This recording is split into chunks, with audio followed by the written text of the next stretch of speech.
Hello, Ram राम सा, नमस्ते, welcome to my YouTube channel. ये व्लॉग उन लोगों के लिए बहुत हेल्पफुल रहने वाला है जो उज्जैन महाकाल के दर्शन के लिए जाना चाहता है।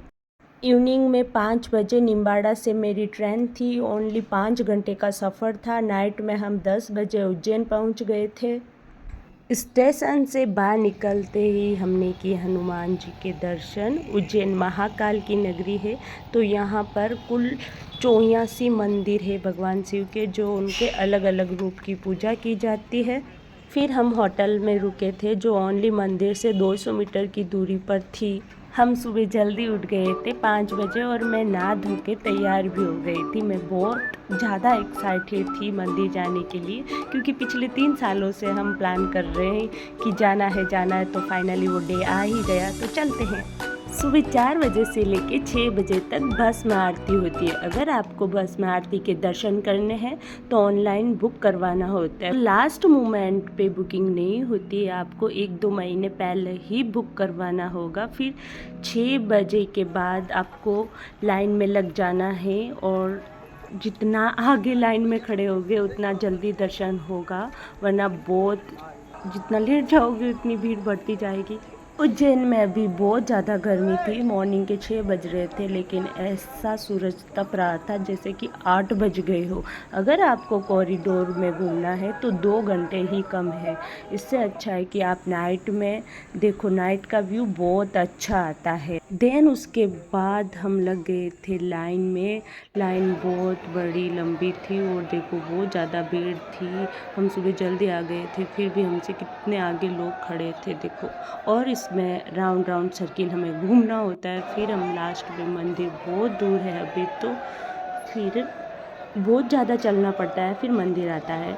ग्रेट पे पहुंचने के बाद वहाँ फ़ोन अलाउ नहीं होता है, लेकिन फिर भी लोग ज़बरदस्ती एक छोटी सी फ़ोटो वीडियो क्लिक करते हैं। मैंने भी एक वीडियो फ़ोटो क्लिक की है, आप देख सकते हो। शिवलिंग के दर्शन मैंने तो लाइव किए, इसीलिए मेरे को दर्शन हो गए, लेकिन फ़ोटो में क्लियर नहीं आ रहा है। फिर हमने थोड़ा सा कॉरिडोर में घूमे, फिर हमने पर्सनल ऑटो किया, फिर हम निकल पड़े पंचकोसी यात्रा के लिए। तो बोला जाता है कि महाकाल के दर्शन करने के बाद हम जब तक काल भैरव के दर्शन नहीं करते, हमारी यात्रा सफल नहीं रहती है। तो फिर यहाँ काल भैरव के प्रसाद के रूप में मदिरा चढ़ती है। तो बोला जाता है कि काल भैरव एक बार सुबह, दोपहर में और शाम को भोग लेते हैं, मदिरा का सेवन करते हैं। काल भैरव को उज्जैन का रक्षक या कोतवाल कहा जाता है। तो आप देख सकते हो मैं कैसे रिकॉर्ड कर रही हूँ। बहुत ज़्यादा यहाँ पे भी बहुत ज़्यादा भीड़ थी, और इतना डिफ़िकल्ट होता है ना दर्शन करना, और इतनी गर्मी, जैसे हालत ही ख़राब हो रही थी। और मैंने कैमरा ऑफ़ कर लिया था, क्योंकि मैंने फिर एकदम शांति से दर्शन किए, भगवान से अपनी प्रे की, और फिर हम आ गए थे मंदिर से बाहर। फिर हम फ्रूट जूस हल्का फुल्का नाश्ता करके वापस ऑटो में बैठ के दूसरे मंदिर के लिए रवाना हो गए। तो आप देख सकते हो हम गढ़ कालिका माता जी के मंदिर पहुंच गए हैं। और यहाँ बोला जाता है, पुराणों के अनुसार माता सती का ऊपरी ओष्ठ यहाँ पे गिरा था, और यहाँ माता जी के होठ की पूजा होती है। कहा जाता है उज्जैन में माता हरसिद्धि के बाद इसे दूसरा शक्तिपीठ माना जाता है कि मंदिर की स्थापना महाभारत काल में हुई थी, लेकिन गर्भगृह में स्थापित मूर्ति सतयुग काल की है। वह उसके बाद हमने दर्शन किए माता जी के। यहाँ पे माता जी के चुनरी और श्रृंगार की चीज़ें चढ़ाई जाती है प्रसाद के रूप में। मंदिर से बाहर निकलते ही 10 कदम की दूरी पर स्थरमन गणेश मंदिर है। इस मंदिर की खासियत है कि यहाँ भगवान को लड्डू और मोदक का भोग नहीं लगता है। ओनली गुड़ और नारियल चढ़ाने से ही भगवान जी गणेश जी आपकी सारी मनोकामना पूर्ण करते हैं।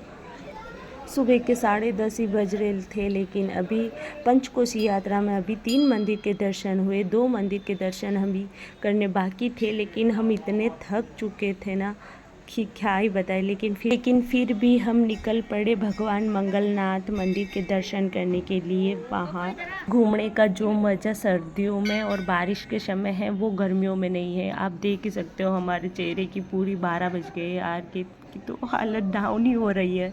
फिर हमने प्रसाद लिया और बोला जाता है भगवान मंगल को लाल वस्तुओं का दान करने से हमें पुण्य होता है, और ये एकमात्र मंदिर ऐसा है जहाँ हम शिवलिंग को छू सकते हैं। और ये सिप्रा नदी के तट पे है, आप देख ही सकते हो इसके जस्ट पीछे सिप्रा नदी बह रही है।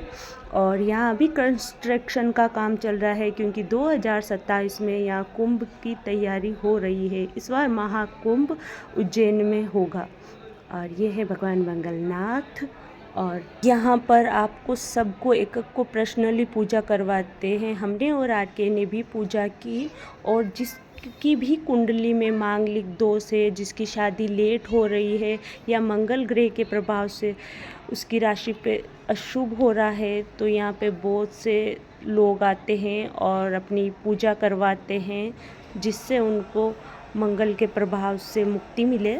यहाँ पे ये 9 ग्रहों के शिवलिंग है, आप देख सकते हो। मंगलनाथ की पूजा करने के बाद जो बचे हुए फूल होते हैं वो यहाँ पे चढ़ाने होते हैं, और यहाँ पे भी हमें ऐसे मंत्रोच्चारण के साथ पूजा कराई जाती है और फिर दक्षिणा भेंट करनी होती है। हे नवग्रह भगवान, आपके द्वारा जन्म कुंडली में, लग्न कुंडली में फिर हम आ गए विद्या स्थली। कहा जाता है कि यहाँ भगवान श्री कृष्ण, बलराम जी और सुदामा जी ने शिक्षा ग्रहण की थी। भगवान श्री कृष्ण ने 64 दिनों में 64 विद्याएँ, 16 कलाएँ सीखी थी। यहाँ संदीपनी आश्रम भी बना हुआ है जो भगवान श्री कृष्ण के गुरु थे।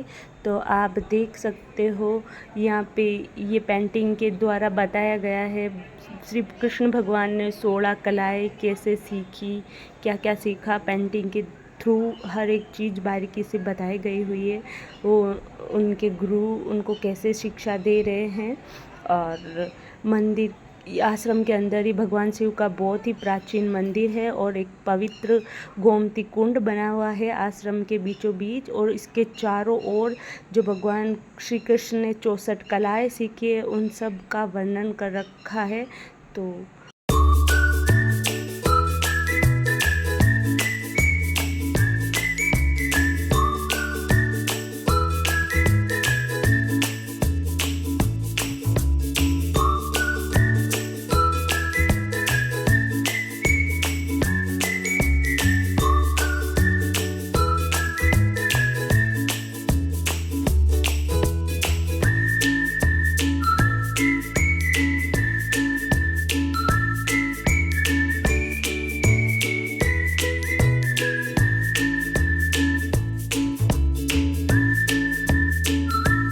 हम खाना खा के वापस अपने रूम पे चले गए थे। वहाँ पे 3 घंटे रेस्ट करने के बाद हम वापस 5:30 उठे और चाय पी, वापस नहा धो के रूम से बाहर गए क्योंकि अभी हमें 2 जगह और घूमनी थी।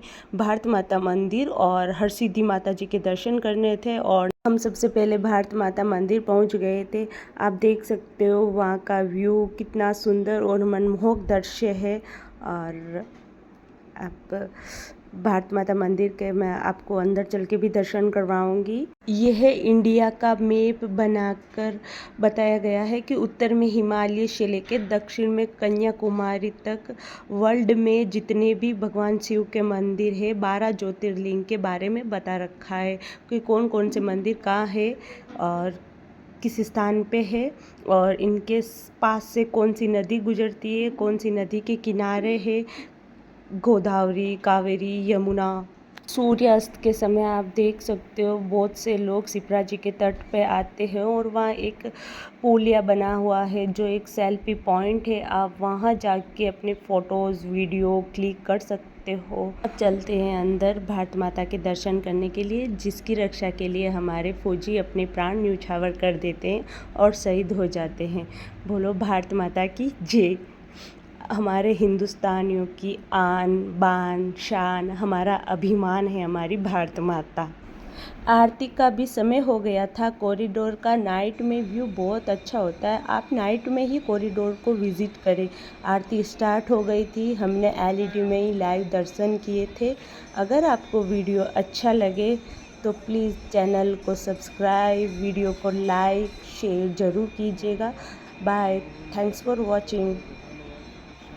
मिलते हैं नेक्स्ट व्लॉग में, तब तक अपना प्यार और सपोर्ट यूँ ही बनाए रखें।